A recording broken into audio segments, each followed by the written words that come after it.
7. Huh. Definitely not near as many people as I thought. Am I muted? You are. No.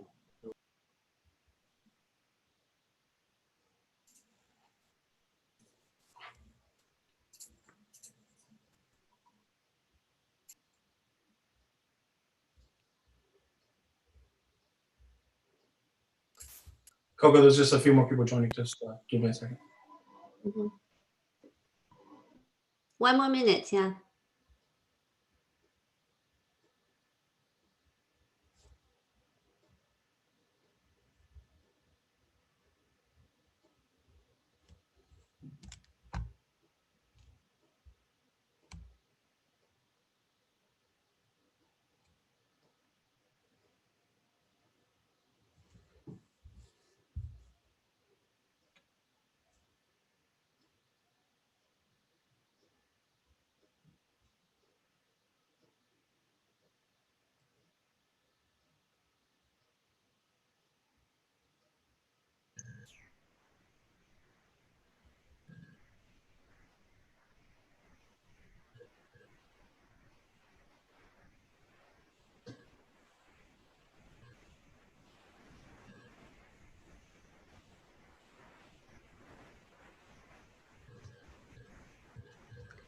It's 5:30. Should we start?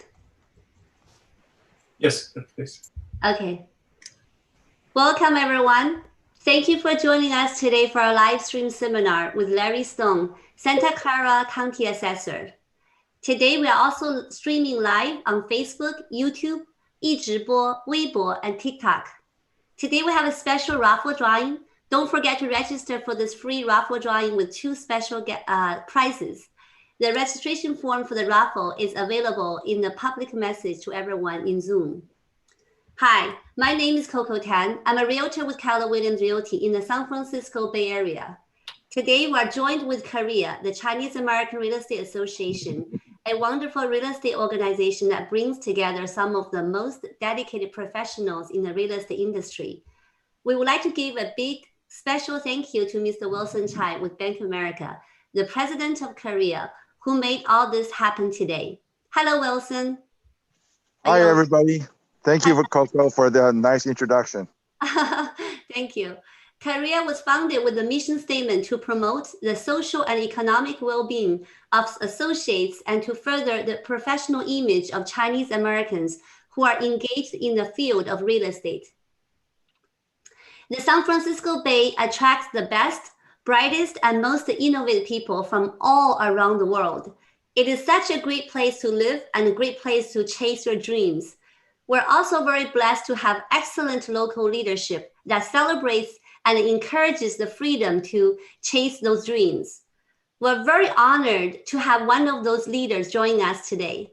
In fact, he is one of the most influential leaders in Santa Clara County who has been a pillar of our community for a very long time.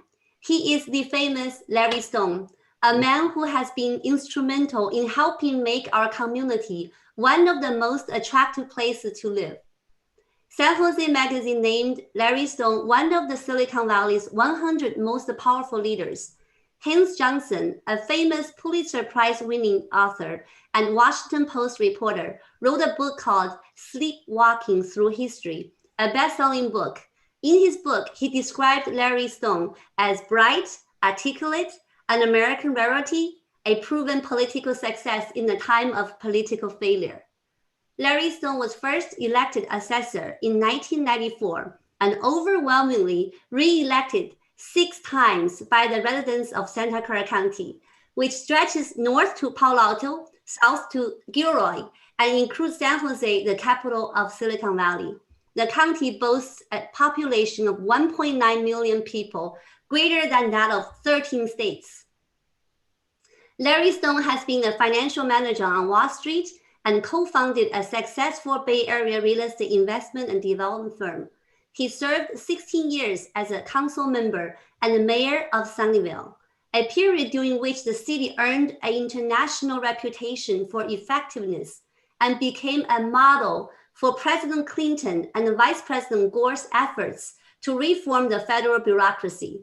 President Clinton said, the National Performance Review was modeled in part upon the remarkable reinvention efforts pioneered by the city of Sunnyvale, where Larry Stone served as mayor. As county assessor, Larry Stone has overseen remarkable improvements to streamline the operations of his office, eliminate backlogs, and achieve higher levels of public service, all while consistently operating substantially under budget. The State Board of Equalization acknowledged his office as one of the best managed assessors operations in California. Larry Stone also has been an active and effective civic leader in many fields, ranging from the arts to education to environment. He was instrumental in co-founding an innovative $11 million education endowment foundation that has contributed nearly $20 million to benefit a local public elementary school district. A native of Seattle, he has an MBA from the University of Washington and has studied at the Institute of Politics at Harvard's Kennedy School of Government. Larry Stone and his wife, Carmen, have lived in Sunnyvale since 1970, where they raised 3 sons. Wow, this is such a fantastic resume for a man that has accomplished and done so much for our community. We're very honored to have him here today to talk about COVID-19, Silicon Valley's economy, and prospects for recovery, insights from Santa Clara County Assessor Larry Stone. Welcome, Mr. Larry Stone. Well, thank you. Wow, that's a very nice introduction.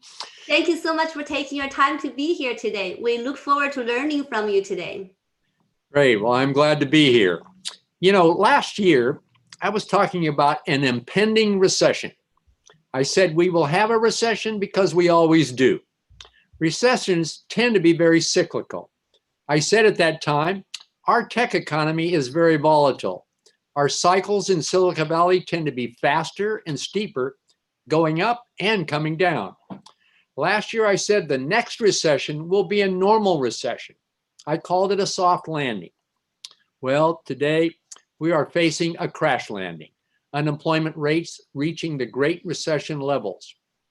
One pundit described it as, quote, like being in a wheelchair pushed down a very long flight of stairs. COVID-19 has suddenly inserted a level of uncertainty in the global economy that makes normal analysis very difficult. Silicon Valley is a global magnet for high-risk venture capital. When times are good, they're very, very good. But when things turn down, the descent can be dramatic. It's like when Warren Buffett said, it's only when the tide goes out that you learn who is swimming naked. COVID-19 is a monumental health and humanitarian crisis of global significance. Eventually, experts believe that the medical aspects will diminish like SARS and Ebola, but only after a vaccine. However, the economic impact of this pandemic-triggered recession will remain for a much longer period of time. How can the stock market, which recently reached record levels, go up when the economy continues to struggle? Well, the stock market is not the economy. Investors are not worried about the past. They always look ahead to the future. Economic activity is highly globalized. Disruptions in business and economic activity can have a sustained effect beyond the immediate medical crisis. The debate among economists is how fast economic activity will bounce back. Will it be a U-shaped recovery or a V-shaped recovery? Will it be long and painful recovery like the Great Recession, or will well-balanced economy before COVID return to normal when a vaccine is available? Or a W-shaped economy is a possibility if improving economic activity collapses again from another wave of the virus, creating a double dip recession. There's a new letter in the alphabet obsessed economics, a K-shaped recovery. That's one in which the upper path of the K is led by Wall Street and major banking and real estate interests. The lower path of the K is kind of the real economy, comprised of small frontline service-based businesses, essentially bifurcating the economy and exacerbating inequality. A tale of two recessions, and maybe a tale of two recoveries. JP Morgan believes that it may be a decade before the US economy fully recovers. We are dealing first with a health crisis, not an economic crisis. We must resolve the health crisis if we ever expect to resolve the economic crisis. Donald Trump thinks it's the reverse. Projections about the economy are at the mercy of medical researchers in search of a vaccine. GDP declined at an annual rate of 33% in July. That's triple the worst quarterly economic decline since 1947. Business investments, retail sales, home construction, exports, consumer and government spending, all are reaching record levels of decline. The US Consumer Confidence Index plunged 30% from pre-COVID levels and hit a 6-year low in August. Consumers are less optimistic about the short-term economic outlook and the labor market. The Federal Reserve reported, and I quote, "The outlook remains highly uncertain for any substantial recovery for the rest of this year." During the Great Depression, income declined 12% in a single year. The US exceeded that level in the first half of this year. The economic downturn is putting intense downward pressure on wages. California, and particularly Silicon Valley, has led the nation's economic prosperity for nearly 10 consecutive years, since the end of the Great Recession, the longest economic expansion in recorded history. Well, that long record period of prosperity is certainly over. Silicon Valley's unemployment rate dropped from 14% to 8.4% in July, which is a very encouraging trend. But it was only 2.3% at the beginning of this year. San Jose has recovered about 31% of the jobs lost in the February to April area, when the coronavirus paralyzed the country. The UCLA Anderson School of Management projects that employment in the US will not return to previous peak levels until late 2022 at the earliest. Extreme market volatility leads to reduced consumption for an economy that is driven by consumer consumption. You know, during normal times, consumer spending accounts for about 70% of economic activity. In California, analysts believe that the California Consumer Price Index will be close to zero this year, which has only happened once in 50 years, and that was during the Great Recession. The federal, state, and local governments have enacted a wide range of public policies, including a $2.3 trillion economic stimulus package, with possibly another $1 trillion to $2 trillion to follow. While market forces, businesses, and consumers cope with uncertainty and fear. The first $1 trillion stimulus package was enormous, about 10% of the entire annual US economy. The Congressional Budget Office is projecting a deficit this year of $3.7 trillion, far exceeding the record deficit of only $1.4 trillion in 2009. The longer the slowdown of economic growth, the longer the bounce back to normalcy. Other economists like Chris Thornburg of Beacon Economics say the recovery will be more rapid than the Great Recession's recovery. He said recently that the COVID recession is, quote, technically over because it has none of the long-term characteristics of 2008. He believes there has been no permanent shift in the structure of the US economy. Most economists expect low inflation for the next 3 or 4 years, somewhere between 0.5% to 3%. Combined with low interest rates, that should provide a more rapid recovery than we experienced during the Great Recession. The Federal Reserve announced that it will keep interest rates near zero, even if inflation exceeds the Fed's 2% target level. There are significant differences, however, between the 2008 Great Recession and the current recession. The 2008 recession was caused by subprime mortgage credit fraud. Recovery from the Great Recession was longer and slower than this recovery will be once we have a vaccine and have COVID-19 under control. Worker layoffs back then were more permanent. The US economy didn't fully recover from the Great Recession until 2015. The huge spike in unemployment, in which 22 million jobs were lost virtually overnight, is directly related to the sudden health pandemic.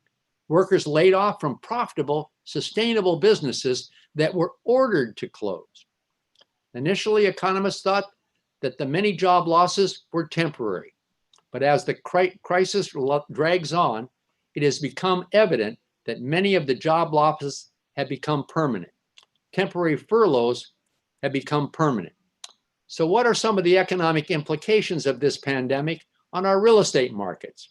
Well, the most obvious, the travel, hospitality, and leisure sectors. They are hit first and hit hardest.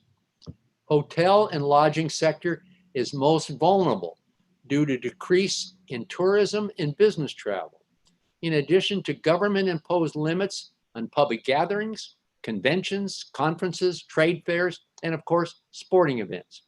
Trepp Analytics, a data research firm, reports that 1 out of 5 loans to hotels are delinquent, and many hotel chains are on the brink of bankruptcy. The hotel industry is not expected to recover for several years.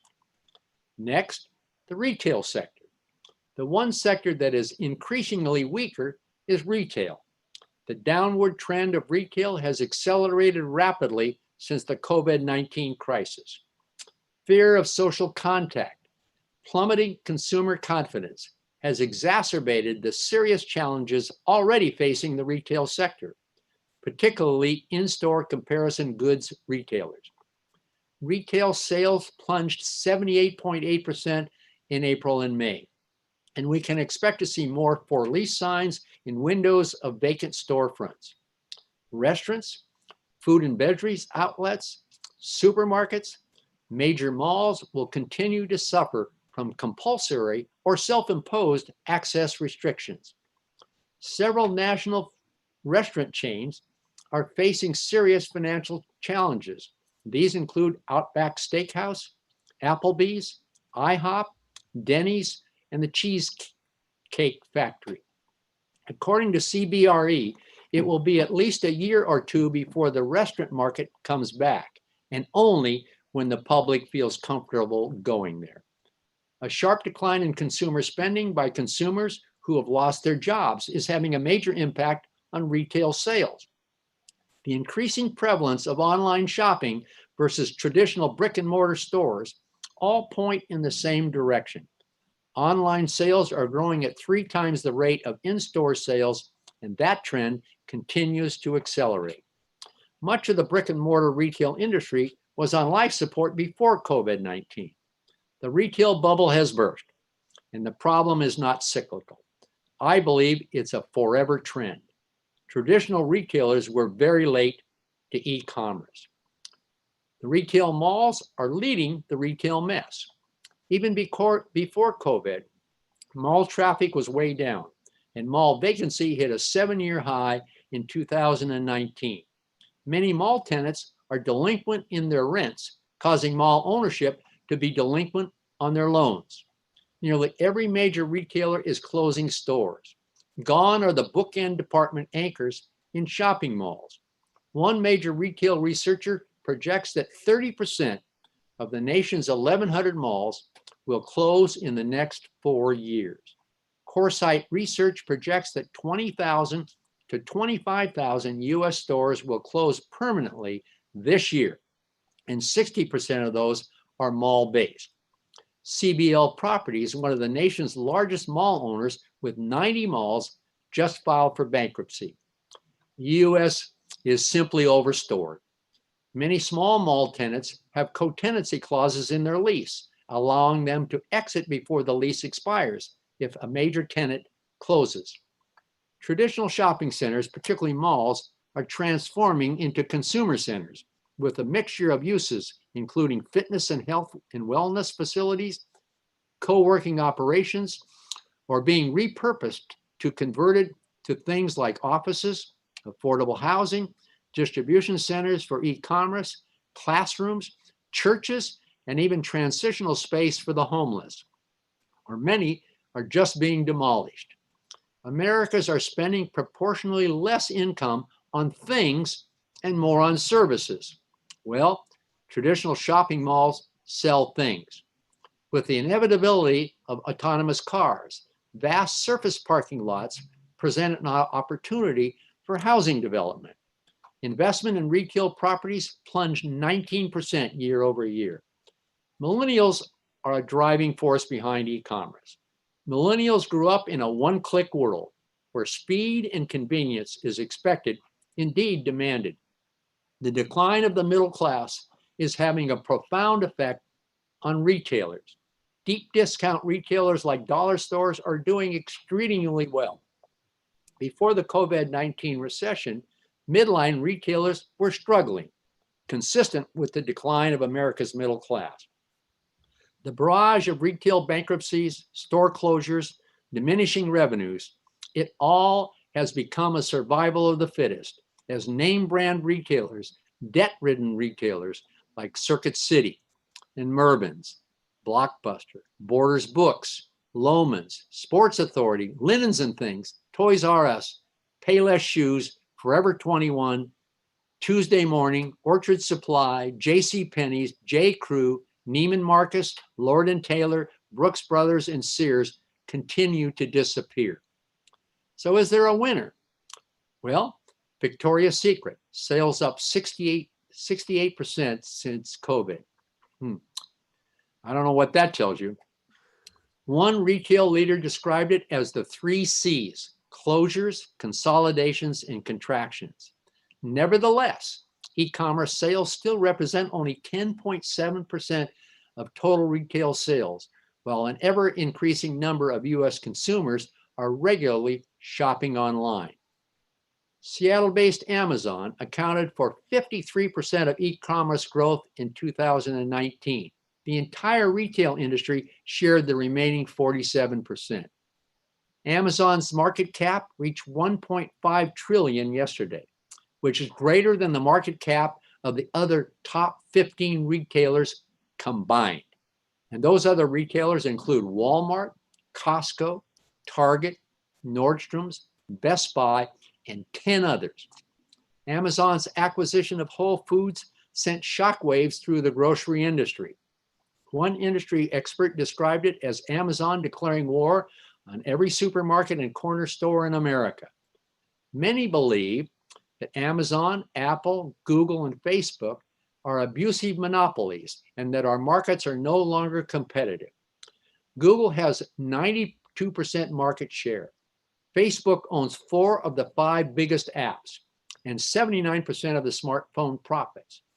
Facebook has 2 billion subscribers, more than Christianity has followers. And Apple recently became the first $2 trillion company. At the same time, we are seeing transformational turn in the retail industry. It's called clicks to bricks. Established e-commerce retailer brands are starting to open brick and mortar retail locations, benefiting from their e-commerce brand and success, building a retail presence, and of course, improving their distribution footprint.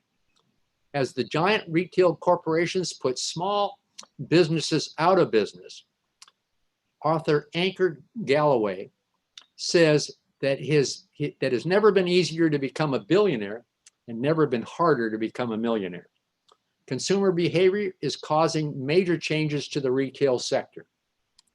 Jobs associated with e-commerce have increased 334% in the past 15 years, while jobs in traditional brick and mortar retail stores have been flat, and jobs in department stores, even before COVID, declined 25%. Excess Space Solutions Company projects that retailers are expected to downsize their storefront space by 40 to 50% in the next 10 years. Home values and home prices are directly related to the economy.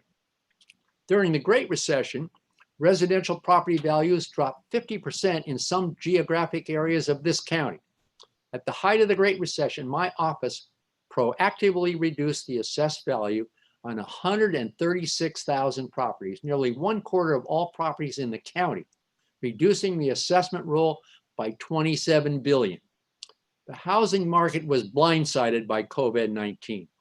While home sales have declined by 8% since COVID, prices have actually increased slightly in Santa Clara County, up 4.6% to 1.3 million.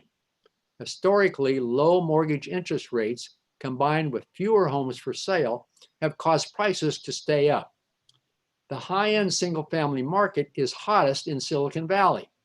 Wealthy tech professionals are ignoring economic uncertainty driven by record stock prices and low interest rates and are snapping up expensive homes. We are beginning, however, to see an increased sense of urgency from some home buyers. Prices of condominiums, however, have declined significantly, nearly 15% in Santa Clara County. Many buyers are reluctant to purchase a home that they can't inspect from realtors they can't meet. Apartment rents have declined 12.9% in Santa Clara, 8% in San Jose, and 4.3% in Sunnyvale. And finally, small businesses who don't have the cash reserves to survive very long. Some small businesses and highly leveraged firms have begun to shut down permanently, many declaring bankruptcy. More than 8 in 10 small businesses have been negatively impacted by COVID-19. Nearly 2/3 of small businesses have 2 months or less of reserves to cover their business operations. So what impact has COVID-19 had on commercial real estate? This economic disruption could trigger a new cycle of loan defaults. Trepp Analytics projects that the default rate for commercial mortgages will rise 8%, up significantly from the pre-COVID-19 level of just 0.4%, with lodging and retail heading the list. CoStar Risk Analytics projects that 13,000 commercial loans totaling $48 billion will default over the next 2 years. Defaults eventually lead to a surge in distressed property sales. Loans on multifamily properties are projected to lead properties in default. The largest U.S. banks, JP Morgan, Chase, Citigroup, and Wells Fargo, have taken large hits to their profits and have amended their assumptions about the length and the severity of the pandemic's economic toll. Heading into the current economic collapse, Americans had taken on a record amount of auto loans, credit card debt, and student loans. Corporate debt has reached record levels. COVID-19 is affecting the office market in different ways. Office tenants are considering renting less space as more employees telework from home. In Silicon Valley, office leasing activity is at its lowest level in 16 years, down 57% from the first quarter, while office vacancy was a modest 6.7% last month, and asking rents have been relatively stable. In an interview with the Silicon Valley Business Journal, former Cisco CEO John Chambers stated 40 to 50% of large companies and 70% of startups will fail in the next decade. The confidence in the long-term prospects of the Silicon Valley office market, however, are surprisingly strong, while at the same time, tenant space requirements have declined 37%. According to CBRE, Silicon Valley is better insulated to withstand the recession compared to other markets. So here, who are some of the winners of this pandemic? Well, of course, the healthcare industry, healthcare, clinics and labs, medical device manufacturers, entertainment like Netflix, tech companies like Facebook, Apple, Google, and Microsoft, teleconferencing like Zoom, and of course, Amazon again. Amazon's pre-COVID sales rose 26%. Online retailers are benefiting, accelerating the impact of e-commerce on brick and mortar retailers. Self-quarantine or shelter in place of millions of Americans has increased online shopping, creating a demand for more logistic facilities. Distribution and data centers will continue to outperform other real estate. Disruption of global supply chains could ironically help warehousing and logistics as consumers shift from in-store purchasing to online and consumer demands faster shipment, sometimes even same-day delivery. E-commerce must be located closer in city centers.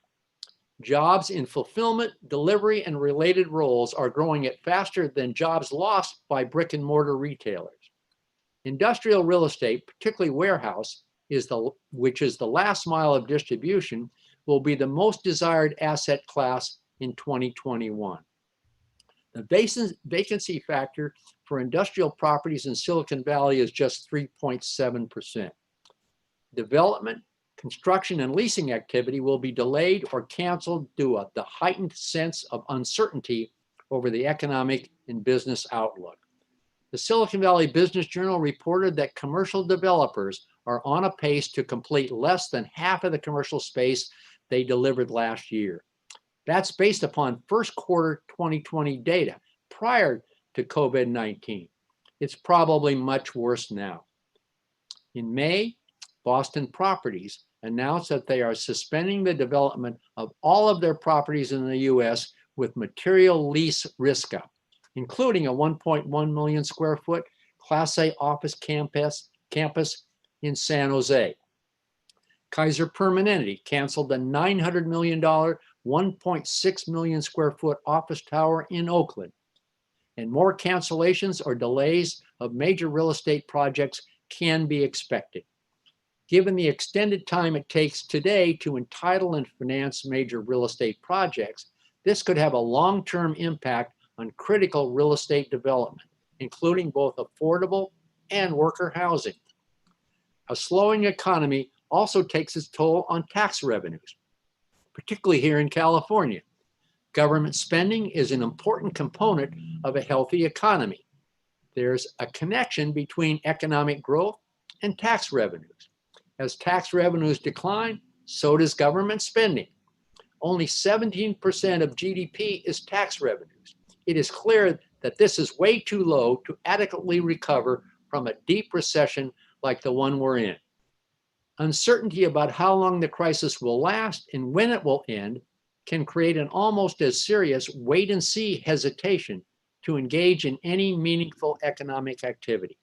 StratoDem Analytics is projecting that Santa Clara County is headed for a 15.7 plunge in economic output, a loss of $15 billion in economic value. Well, prior to COVID-19, Silicon Valley was facing some serious headwinds: record high housing costs, serious regulatory scrutiny of large tech firms, and a slowing population growth. And now COVID-19 on top of all of that. I believe we were in at the beginning of that normal recession I talked about earlier, before the COVID-19 pandemic. There are a couple of positive notes. Chris Thornburg, principal of Beacon Economics, said that California, particularly Silicon Valley, entered the COVID-19 crisis from such a strong economy that we are in a better position for a more rapid recovery. Pre-COVID unemployment was at a 50-year low. Our economy is also much less fragile than it was in 2008. The long-term future of the job market remains somewhat clouded as more baby boomers are leaving the labor force than millennials, those born after 1980, are entering the labor force. McKinsey and Company analyzed the impact of automation on job growth and concluded that 46% of jobs could be replaced by current methods of automation by 2030.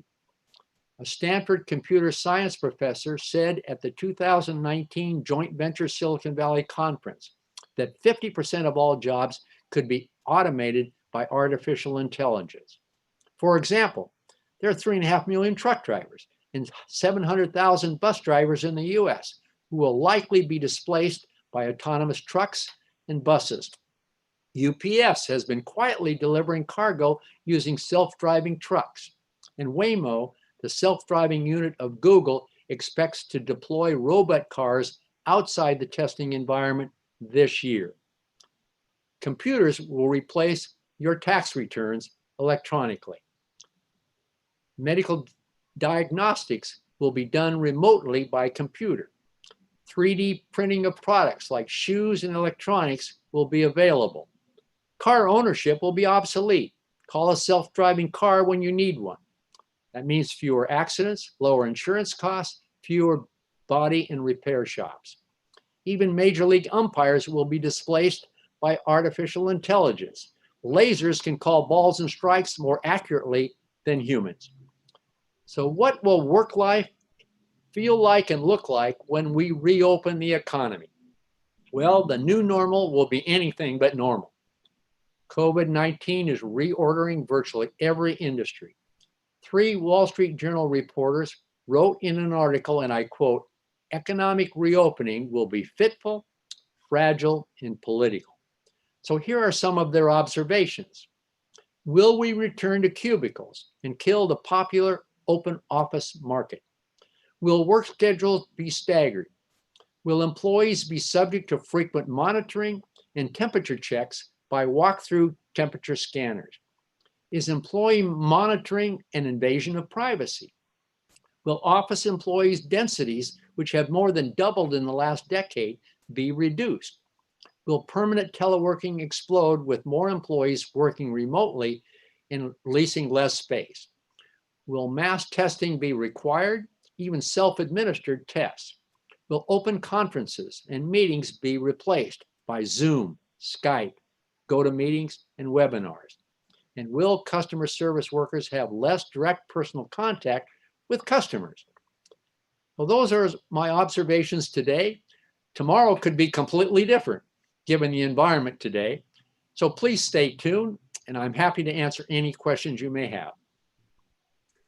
Wow, this is very valuable information. Thank you so much, Larry. Thank you. Thank you. We have been streaming on Facebook, YouTube, and other platforms today, and we have compiled some questions our viewers have for our guests. Before getting to the question and answer session, a quick reminder that we have a raffle drawing today. So our lucky winners will walk away with either a golf umbrella or a barbecue set. So please use the Google form for entry. It is posted in the general chat in Zoom. We'll end the registration for the drawing in the next 10 minutes so that my staff will have enough time to enter your names into a wheel of names and get ready for the drawing at the end of the seminar. So let's get started on the Q&A session. One question from our audience to Larry. My home is facing a highway. Instead of taking a comp on the same street facing the highway, county has appraised my home based on higher price comps from quieter streets. What can I do about this? Will I be able to lower my property tax with a lower assessment by using different comps, meaning the comps from the same street facing the highway? Well, here's what that taxpayer should do. We're pretty good in the assessor's office getting things right, but we don't always get things right. We do overassess people, and we don't want to do that. So if you believe you're overassessed, you can file an assessment appeal. It's a very simple one-page form. File it with the clerk of the Board of Supervisors. Unfortunately, today is the deadline for filing an appeal for this year's assessment roll. It ends at 5 o'clock, so that's over. But if you believe you're overassessed, file an appeal. You'll be then contacted by one of our appraisers. You provide information. We need information. So if the taxpayer, the homeowner, or the property owner believes that the comps that we used are not the right comps, then provide us with comps that they believe better represent the value of their property. Now understand, those comps, those actual transactions that occurred, cannot be 90 days either way of the lien date, and the lien date every year is January 1st.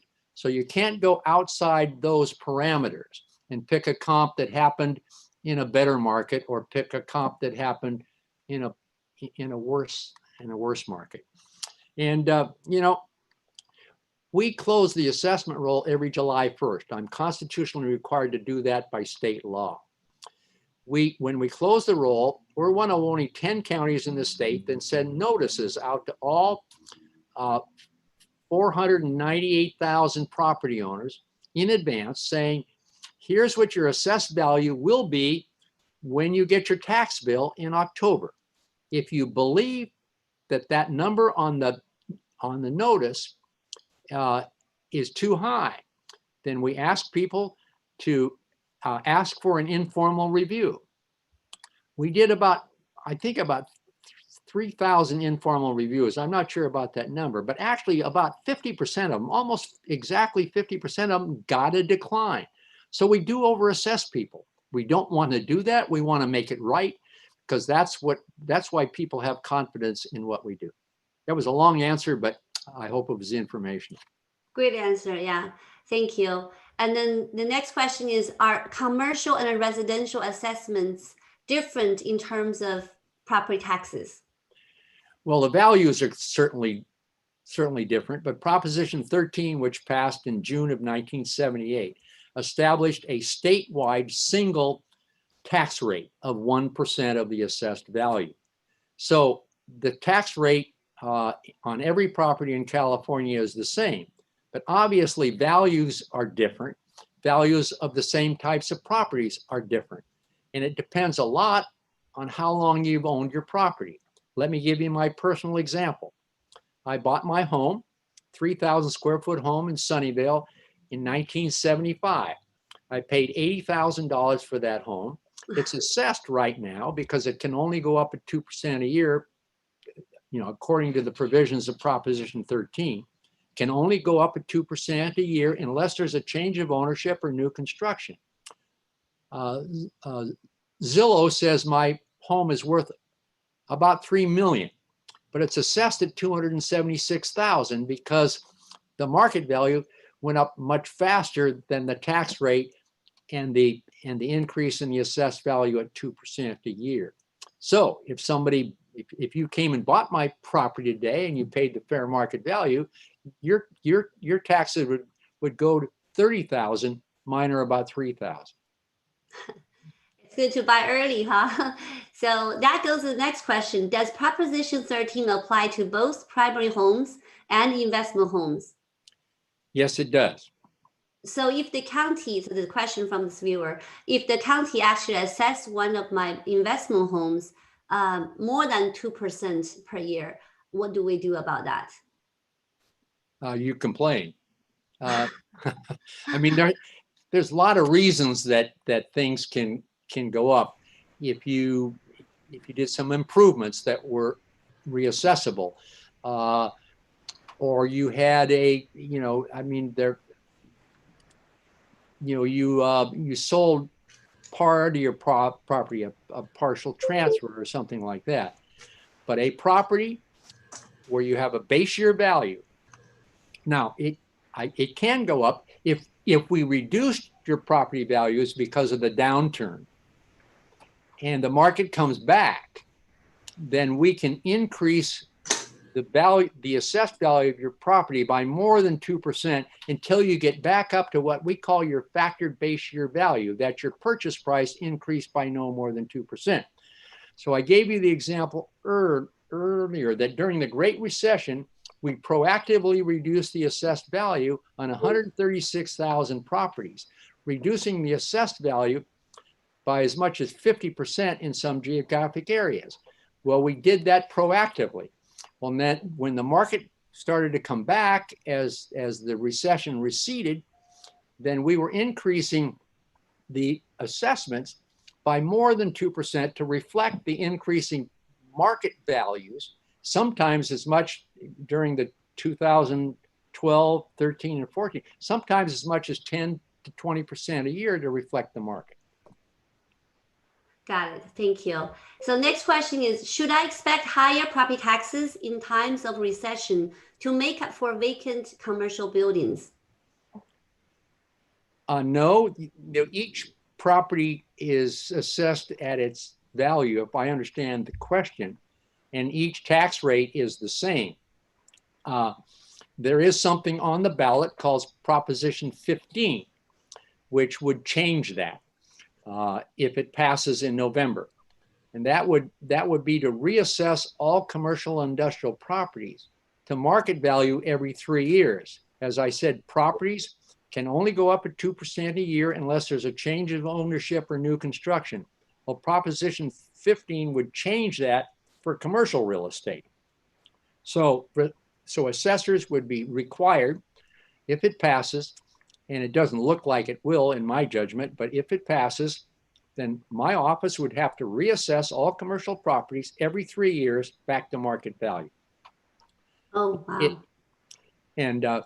So this will be one of the hottest ballot measures, arguments, if you will, that'll be on the November ballot. And I'm personally opposed to it for a number of reasons. They promise a number of things. They promise $11.4 billion worth of new revenue by 2021, 22. Well, that's impossible. That's number one. So it also would require the reassessment of all property, as I said, to market value every 3 years. Well, what happens if you get your property reassessed to market value in year number 1 and the Great Recession or a pandemic comes along in year number 2 and your properties drop, as they did in this county, as much as 50%? That property owner is not going to sit still, I'm sure, and say, well, I'm assessed in year 1 at the market value, sometimes an 8 or 9 or 10% increase, and I'm just going to wait until year 3, and then it'll be equalized to whatever the market value is at that time. It promises, and this is the worst part about the ballot measure, it promises to exclude or exempt small businesses. Well, it doesn't do that. Most small businesses don't own property. They lease it, and they pay their property taxes as a percentage, something called the triple net lease, as a percentage of the property tax on the building they occupy. So if you're a renter, if you have a lease on a property that has been owned for a long time by your landlord, and the property taxes go up 10 times, you will pay your fair market share. Small businesses are not excluded because most of them lease property, they don't own it. That's why they're small. Wow. Okay. And the next question is, are there any government programs or tax relief available for landlords who are not collecting rent? I don't know too much about that. I know I'm a landlord myself, but the stimulus, they have rent eviction protection, tenant eviction protections were in place. They also have not rent forgiveness, but the ability to defer your rent, but the rent still goes up. And this is very dangerous, because if tenants don't pay their rent, even though they can't be evicted during the time they don't pay their rent, they're building a huge deficit, a huge debt back to the landlord. And of course, when the eviction protection ends, and it will, then their rent is due. And when you don't pay your rent, then it affects your credit rating. So when you move out of that property and move into another one, they're going to check your credit. So it is not really good. I understand that a lot of people are out of work, and a lot of people rent properties that don't have the money because of their employment situation. But it's very important to try to keep your rent up, or at least when the eviction protection ends, that you'll begin to pay your rent. Most landlords don't want to see vacancies, particularly in a recession. So most landlords will work with their tenants, to help them during times of crisis. Got it. Next question is, has COVID-19 shutdown of businesses affected the property taxes your office is expecting to collect this year? Will there be a shortfall, and what will be the consequence of not being able to collect enough property taxes? Not this year, but next year, big time. This year, as I mentioned, the lien date or the valuation date is January 1st. That was pre-COVID-19. So the assessments that were made in this year's assessment roll were based upon values on January 1st, 2020. Fast forward to January 1st, 2021. Businesses, as I said, the value of commercial property oftentimes is based upon the income it generates. Well, a business that's been ordered to shut, or a business whose income dropped off dramatically because of COVID-19, their properties are generally worth less. So if you're a business in that situation, pay close attention to what's happening in your marketplace at this time. And when come to January 1st, 2021, then you will be aware if there's any reduction in value. But my assessment is that there'll be a lot of that. Companies that have closed, lost tenants, real estate owners that have lost tenants, companies that have closed, will have a significant effect on the value of the real estate they have. Well, what would be the consequence not being able to collect enough taxes for your office then? Well, we expect a significant reduction. You know, as I said, we've been in a 10-year stream of success in business, in tech, in real estate, and for government. That will change dramatically next year. And the question is how much? Now, the residential market hasn't been affected at all, except in condos, as I mentioned, are down about 15% or so. But the single family housing market in Silicon Valley has remained strong. So most of the reductions that occur will occur on commercial properties as a direct result of the impact of COVID-19 on commercial properties. Got it. So Larry, what is your view of the Bay Area residential housing price in 2021 to 2022? And also, what is your view on commercial real estate price in the same period? Well, commercial real estate pricing, I think, because of all of the reasons I mentioned, will be down. Certain, like warehousing and so forth, you know, there are winners with this COVID-19. So there's certain types of real estate, data centers, warehousing, industrial, look a lot better than retail and rental housing. As for residential, I don't know. I mean, it seems to be holding up very well. I would expect that in a recession, a downturn, that would have some kind of negative impact upon residential properties as well, but we're not seeing that right now. And assessors, it would be very dangerous for assessors to project anything into the future, because people would hold me accountable for something that I shouldn't talk about and don't know. Okay, there's another question asking you for projections. Larry, so do you think the high-end home prices in good school district will go down like they did during the Great Recession? I don't know. I really don't know. As I said, it's always dangerous for the assessor to make projections into the future. I just don't have any idea. I do know this, that good school districts command more stable residential property values. That's always been the case, and so you can look at the school districts and how good they are. And that usually means that residential housing prices are higher than in other areas. Got it. Yeah. So next question is, Larry, is there any way to defeat Proposition 15 as the commercial real estate are already facing very difficult trouble right now? I understand that. Well, you know, it's a ballot measure. People go to the polls and vote. I know both sides, the pro Proposition 15 side are raising money primarily from the California Teachers Association, from public labor groups in favor of it. And of course, the commercial real estate owners are raising substantial amounts of money to oppose it. So you're going to see maybe more money spent on both sides of this ballot measure than in any other election in history. That means well over $100 million should be spent.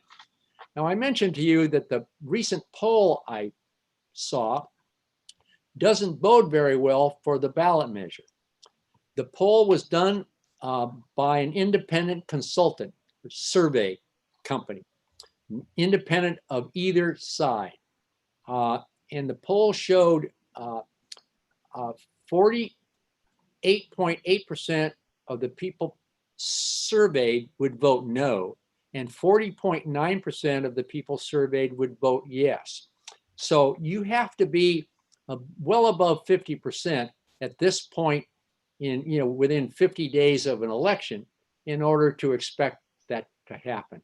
When the commercial real estate owners and some of the commercial taxing agencies begin to spend money, I don't think that stands a very good chance. Okay. And Larry, what information do you need regarding the appeal of the property value? Does the Zillow price work? No, I mean, you know, they're pretty good, but no, I mean, we don't take that. We want information. So we want actual comps that occurred, as I said, within that 90-day, either side of the lien date period on commercial properties. If you have an appraisal, we love to see that. That helps us a lot. Trying to stonewall the assessor doesn't seem to work. We need information. So when we ask for rent rolls, vacancies, if you have an appraisal, those kinds of things help us make the correct decision. You know, assessors are not interested in revenue. We want to put correct values on the roll, whatever they are. If we were just revenue oriented, then I would not have proactively reduced the assessed value on 136,000 properties and reduced the assessment roll by 27 billion. Assessors throughout the state, all 58 of us, are independently elected. And the reason we're independently elected is to make sure we're independent of the people that spend the money, the schools in the county. So even though I'm a county elected official, I don't work for the county. I work for 1.9 million people called voters and constituents. That sounds great. Next question for you, Larry. Your opinion as to whether more people who can telecommute will move away from the Bay Area in terms of lower cost housing. If permanent telecommuting catches on, and I'm not sure it will, yes. In fact, I just read in the newspaper that companies, I forget which company, but many of their people were moving out to houses they could afford. And so they just cut their pay, which is the way I guess a company evaluates it. We are some of the highest paid people in the country, probably the highest paid people in our tech industries. And we're high paid because there's a high cost of living here. So if somebody takes advantage of teleworking and moves away to a lower cost of living, I believe that the tech company, because most of the telecommuting permanently will be done by tech companies, has the right to say, we're going to pay you less because your cost of living is less. That's an argument that's going to occur increasingly. I don't think long-term permanent teleworking is going to work. Sounds good, it feels good, and it's certainly necessary during a COVID-19 crisis. But it's hard to operate. Team building, you know, you can't build a team if the team members aren't there. Training, those kinds of things. So sometimes the best ideas happen in the hallway, spontaneously, talking about a solution to something. Taking care of high-tech crashes. In other words, right now, if my computer in my office crashes or I have a technical problem, I have somebody up here to fix it in minutes. If I live 25 miles away and my computer crashes, do I have to send people to fix that computer problem? What happens to productivity in the interim? All kinds of things wrong with telecommuting. However, it does work for some jobs and it does work for some industry. Office like mine is more like a manufacturing process. We do one thing after another. There's deadlines all along the way. And as I said, I'm required to close the assessment roll every July 1st. There's no overtime. There's no extra innings. It must be done on July 1st. So if I'm restricted from following the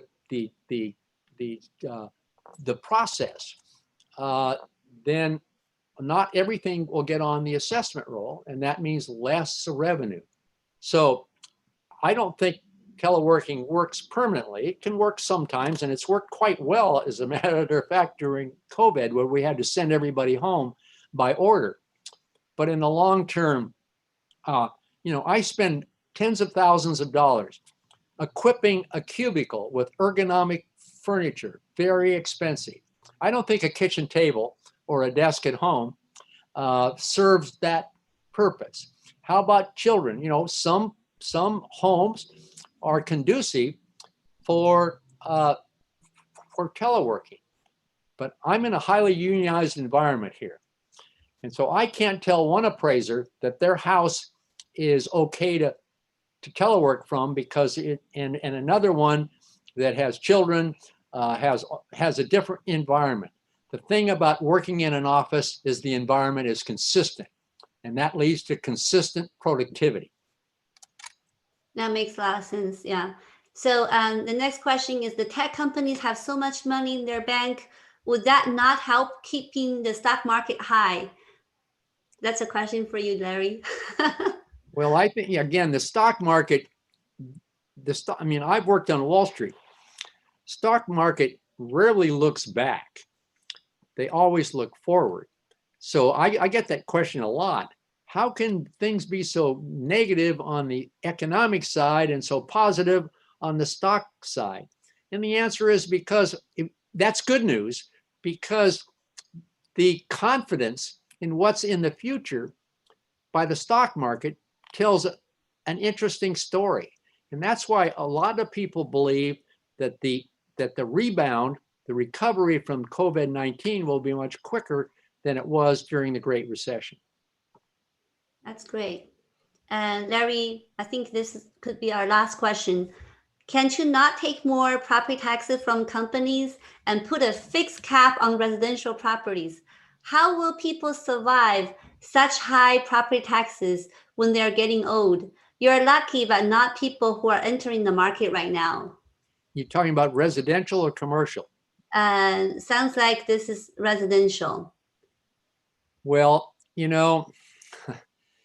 we have some of the lowest property taxes on residential property that exist in this country for those states that have property taxes.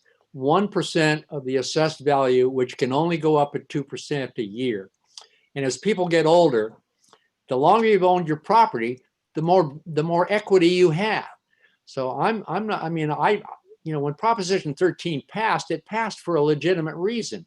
And that was the appreciation of residential real estate. The 4 years before June of 1978, it increased 80%. And each school district, city council, board of supervisors, special district was setting on an annual basis the tax rate. Well, I was a young council member in Sunnyvale in 1978, and we weren't reducing the tax rate to reflect the tremendous appreciation in residential property values to reflect that. And so people were being taxed from their homes, literally. And so Howard Jarvis and Paul Gann came along to fix that. So I mean, you know, I have, as I said, my assessed value is $276,000 and my home is worth $3 million. I don't think I'm getting old, which means I'm getting poor. And they're saying you're lucky because you got it for so cheap, and that people who enter the market right now, if they were to buy your home, they have to pay $3 million. Then when they are getting old, then they have to pay a lot more in property taxes. But of course, their property tax is also being capped by the 2% as well, right? And that's why Proposition 13 is so unfair to younger people. The equity, the value is if with older folks that were able to buy their homes a long time before. Yeah. So a young tech worker would have to pay $3 million for my house that I paid $85,000 for. And so that's the complaint that a lot of people who are younger and first-time home buyers have against that system. That's great. Thank you so much, Larry. It's so educational to hear what you say here. Now I think we're going to move on to our drawing. So if everybody can hang on for 1 second. Annette Kalik from First American Home Warranty is our proud sponsor of our Zoom seminars. Thank you, Annette, who brought us the gifts for the raffle drawing today. Annette, are you here, Annette? I'm here. Hi, everybody. Good evening. Once again, you are on your vacation site. I am. So I'm in Lake Tahoe right now, but I made it. Cool. Okay, so we have 2 gifts to give away. Annette, do you want to say start for the spinning of the wheel when you have the wheel on the screen? And yeah. Did they already know what the 2 gifts are? Oh, yeah. Why don't you show us the 2 gifts? Okay, I don't have them on me. I'm sorry. I forgot to bring this out. But Okay, so let's do the first one. Let's do the first one, the golf umbrella. Oh, yeah, the golf umbrella. And then we have a barbecue utensil set as well. Exactly. So let's do the golf umbrella first. Yeah. All righty. Ready? Spin that wheel.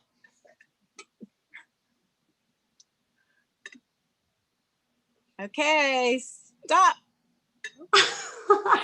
It doesn't want to stop. Did it do Okay, it? Holden Lim. Yay. Holden, please stay behind and then give us your. Holden, are you here? Do we have a Holden here? I'm here. Okay, wonderful. Please stay behind and then provide your address, and then we can have the gift delivered to your home. Thank you. All right. So Congratulations. Congratulations. So next winner will be the barbecue utensil set. All righty, ready, set, spin that wheel.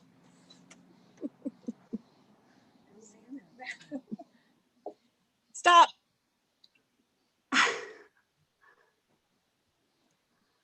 We have a winner, Daniel Wang. Are you here, Daniel? Hello. Yeah, I'm here. Thank you. Wonderful. Janet. Great, great. So yeah, please stay behind and then we can get your address and we can have the gifts shipped over to you. Thank you so much. Everyone, for joining us today.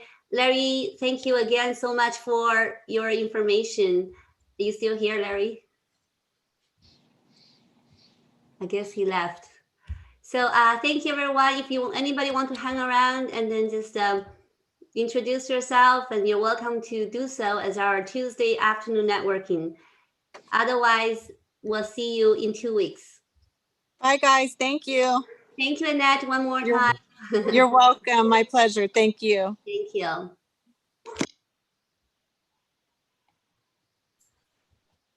Cannot meet. Great. Hold on, I'm going to stop recording right now. Okay, stop recording. Yeah, so we can do our. Are you able to talk? I thought they shut everybody off. Great job, Coco. Oh, thank you, Yan. Hi, Coco. Hello. Long time no see. You guys want to hang around and then maybe do my Tuesday afternoon networking? I had an acronym for this, TAN, right? Tuesday afternoon networking. That's good. Yeah. Hi, Shari. Hi. Hi. Hi, Coco. Hello, Fanny. So any topics you guys want to